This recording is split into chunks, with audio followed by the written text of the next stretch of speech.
அம்மா வீட்ல இருக்கும்போது எடுத்த வீடியோ தான் இது. அம்மாக்காக சில திங்ஸ்லாம் வந்து ஆர்டர் போட்டிருந்தேன். அதில ஒண்ணு கிச்சன்ல ஆர்கனைஸ் பண்ணி வைக்கிறதுக்காக ஒரு ஸ்டாண்ட் ஆர்டர் போட்டேன் மீஷோல.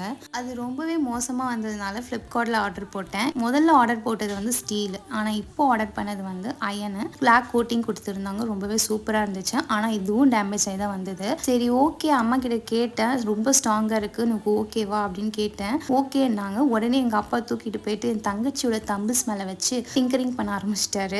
அவருக்கு அசிஸ்டண்ட்டாக பாப்பா வேறு அவள் பிடிச்சிப்பாலாம் இவர் வந்து சுற்றி வச்சு அடித்தாராம். ஸோ 2 பேரும் ஏதோ பண்ணி சரி பண்ணிட்டாங்க. ஒரு சைடு பார்க்கவே நல்லா இருந்தது. வீட்டில் பேப்பர் பேக் இருந்தது, அதை கட் பண்ணி மேலே லைனராக போட்டு ஆர்கனைஸ் பண்ணி வச்சாச்சு. அதுக்கப்புறம் பார்க்கவே நீட்டாக இருந்தது. இன்னொரு பொருள் என்ன பார்த்தீங்கன்னா இந்த தவாலா வைக்கிற ஸ்டாண்டு. இது மீஷோவில் தான் ஆர்டர் பண்ணியிருந்தேன். இதுவும் அயன் தான். இதுவும் பிளாக் கோட்டிங் கொடுத்துருந்தாங்க. ஆனால் எந்த டேமேஜுமே கிடையாது. முக்கியமாக தவாலாம் கீழே வைக்கிறனால விரிசல் விட்டுடுச்சு. அதுவும் இண்டஸ் வேலிலேருந்து வாங்கினது, அதுக்காகவே இது வாங்கினது.